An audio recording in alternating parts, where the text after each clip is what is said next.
Hi there, it's MA. I am going to do a VR today to Novo Monte Tarot to the editor's pick decks tag.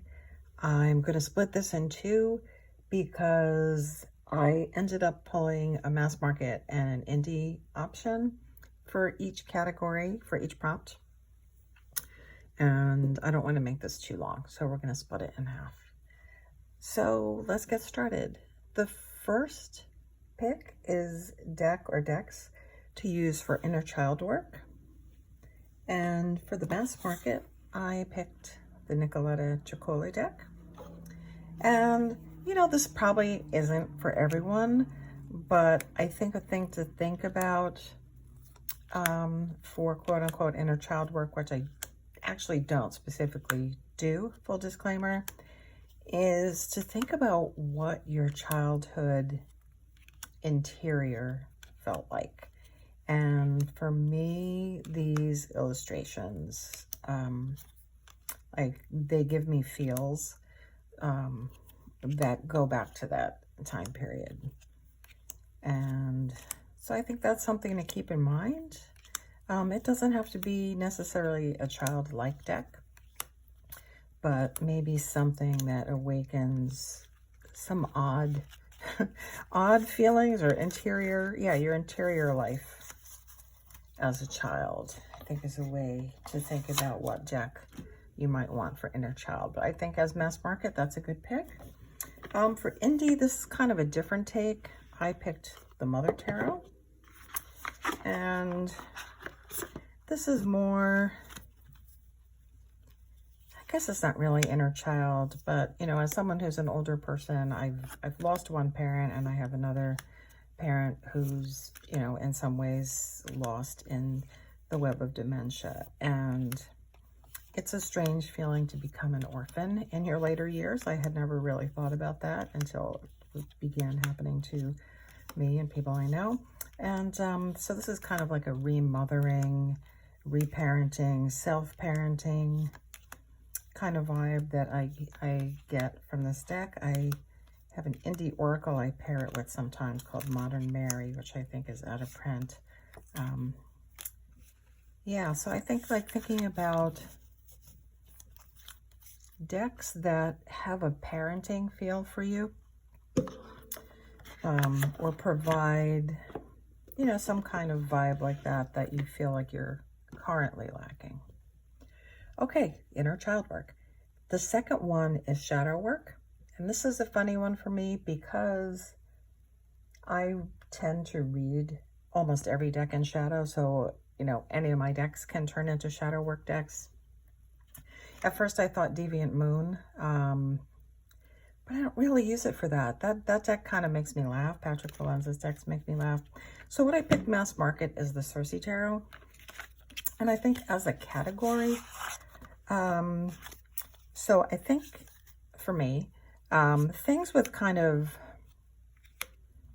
very, I don't want to say crisp, but like very bold, graphic boldness, you know, not too fussy, not too detailed visually. And I think this realm of myth and story and deities is a good place to look for shadow stuff, because all these characters, they're all fallible and glorious at the same time. They may be deities, but they behave badly, or they may be anti-heroes, but they do something heroic. So I think that balance is really interesting in thinking about a shadow work deck. So this is one that I thought would work in that way.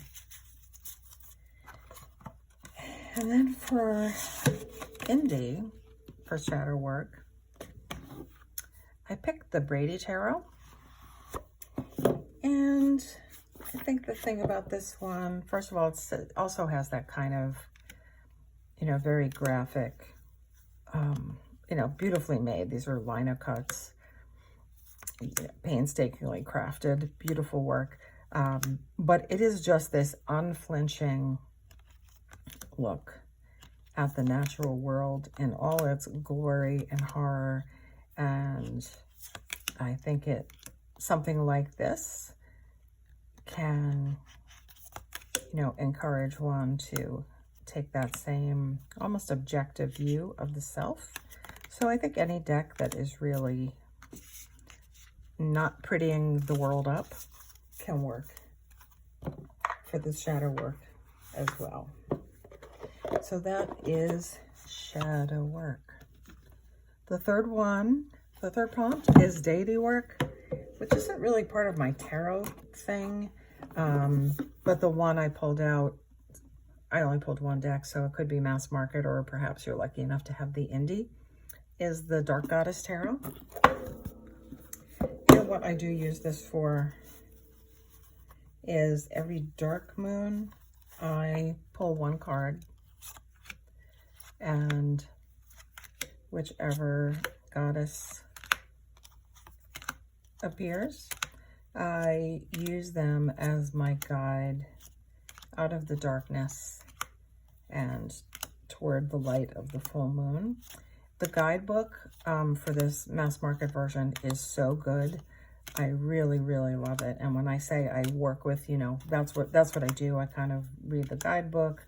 Sometimes there's some activities for the card, small spells or actions to take. And I think it's just really great. Even if you're, you know, like me, someone who doesn't really do quote unquote deity work, or even thinks of deity more in terms of archetypal energies. I really, really love this deck. I don't use it for traditional readings. I find it's just a little too much. But yeah, I recommend it highly. Let's see, the next one is Ancestor work. Another thing that I don't necessarily specifically do readings on, however, one deck that when I use, it tends to bring up family things, including the recently departed or lineage things, is the Druidcraft Tarot. The deck, as I've mentioned 1,000 times, that I bought fully intending to not like it, and I just wanted, at the time I bought it, it was very inexpensive, like $12. I just wanted a deck to practice mods on, and once I cut off the titles and borders and sandpapered the back to take the gloss off, the readings I was getting from it were just like, are you kidding me? And so this kind of accidentally became, quote unquote, an ancestral work deck. I think that any deck that sparks that in you, it doesn't have to be necessarily made for that purpose. If you see your family, if it evokes family relationships for you. Another one I had, but gifted to a friend, oddly enough, that also was bringing that out for me, was the Hoodoo Tarot. And, you know, I'm a white person. I do not look like, and my family does not look like the people on those cards. And yet there were so many cards in that deck that reminded me of my grandparents and family things. So you just never know, I think, what is going to tickle your ancestral funny bone. For the indie version of this, I ended up pulling out the Spirit Keepers, which I don't know if that is currently accessible, but I think something in this vein. And the reason I'm calling this or putting this in the ancestral category is there's something about, and probably combined with the giant Book of Maps guidebook, using this deck, I just feel like I step out of traditional time. I feel like it puts me kind of in a deeper history of humanity, in a more connected way. Not to say that I myself, you know, own or appropriate the other cultures being depicted, but more like the self dissolves and it becomes a larger human story that I'm just like a tiny player in. So if that makes any sense, I'm sure there are other decks that people might find give them that feeling, and that's kind of another way I would look at ancestor work, is yeah, your human ancestors kind of in and out of the spiral of time. Okay, number 5, divination. When I think divination, I think a couple of things. I think of pips. I also think of work that was created with intention. I'm not opposed to digital art. I'm not opposed to graphic design. I see a lot of AI garbage. I see a lot of decks getting churned out, and a lot of those are fine. But I don't know, something about true divination. I want something a little more intention, where I kind of have the creator's vibe, I think, too. Like, I want to trust the person. This is what I'm thinking. I want to know and trust the person's point of view that made the deck and their actions. And okay, did I say? Yeah, this is the Wild Unknown is my mass market pick. Kaboom. Yeah, I get different kinds of readings for this than I do with standard decks. And as I was thinking through it, what I notice I'm drawn to for more divinatory work is something that is more raw and intuitive. And this deck on the mass market side does that for me. On the indie side, in this bag, I picked the Ritual Tarot. And I say, yes, it's that raw and intuitive thing for me. This one it's the untitled version. So yes, while I can tell what the cards are, I think it's great for divinatory work for me, that primarily I'm struck with image and not language. And that's why it works for me. I think any kind of collage deck, especially analog collage, might be good in this vein for people to look at for a different kind of divinatory work. And I'll also say I almost found this category a little interchangeable with the witchy vibes category, but I had to choose, so I put these two as divinatory. Okay, the next one, As Above. I struggled a tiny bit because I'm not a cosmic vibes kind of person. So I guess thinking about spiritual, again, I'm really looking and relating to not just the visuals of the deck and the meanings of the cards, but also I think the creation process and my trust and alignment with the creator of the deck. And in this case, I chose The Shining Tribe by Rachel Pollack. This, similar to Spirit Keeper, this to me is like a more raw analog from the gut version of Spirit Keepers, in the way that Rachel pulls in symbols and iconography from so many cultures and so many points in history. Also, I'm in a study group, the Exploratorium, where we meet on Zoom once a month, and learning to work with this deck with the type of Rachel's idea of wisdom readings, where we're looking for deeper truths using tarot, puts this in like a spiritual tool realm for me. And the guidebook, whew, you know, some people say they don't read guidebooks. I will say the guidebook for this one is not so much giving you the card meaning as telling you, first of all, you know, what is depicted on the card. And almost every entry is a rabbit hole that you could go look up like 5 more things and get enraptured by different points in history and symbols and pieces of art. So I really find it as a treasure. And on the indie side for As Above, I picked the Abstract Futures Tarot by Hilma's Ghost. Very different visually. You know, the way they created this deck, the work they do, very aligned with the spiritual art, especially feminist spiritual art, art by women, non-binary people, being in that lineage, invoking spirit when the tarot was created, when the tarot is used in their art processes, in their gallery shows.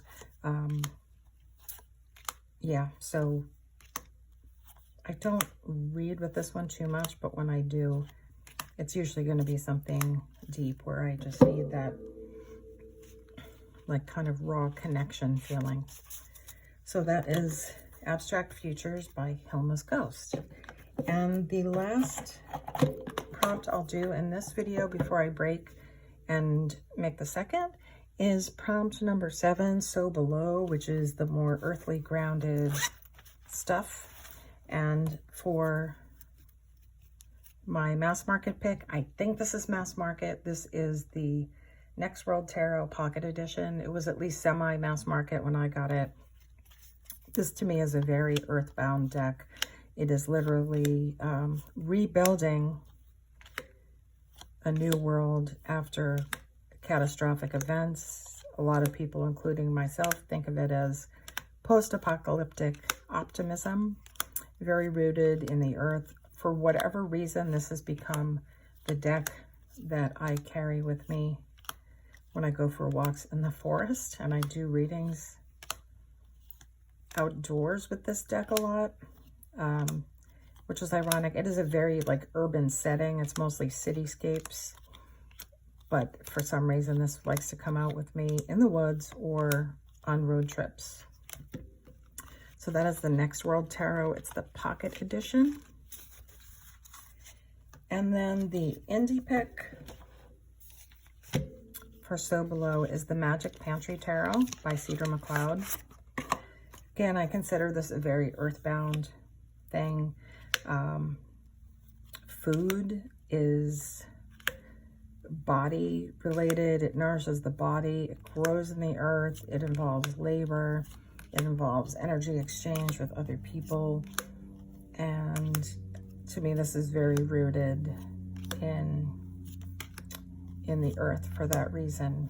And also reads really well. I know it says people going about their business as part of the So Below prompt. And in some case there are people, and in some case there are not, but I don't know.